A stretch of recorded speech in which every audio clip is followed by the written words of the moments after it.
Hello everyone, today we are building the two-story keyboard.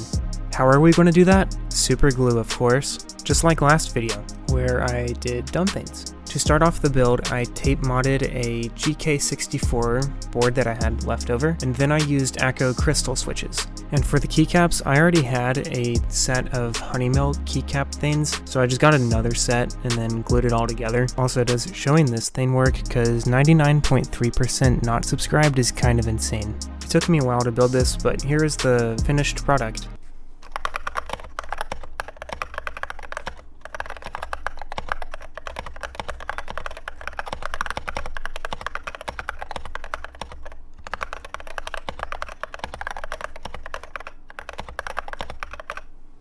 This thing's pretty hard to type on, but it's kind of fun too somehow.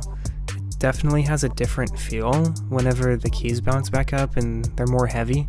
So yeah, this is kind of a cool thing. I also recorded it with Funny Mic. Here's that.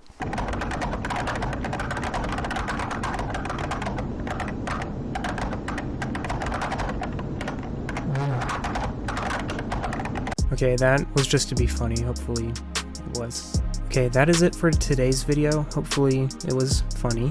I hope you enjoyed. Please subscribe and I will keep doing really dumb things like this. It will motivate me too.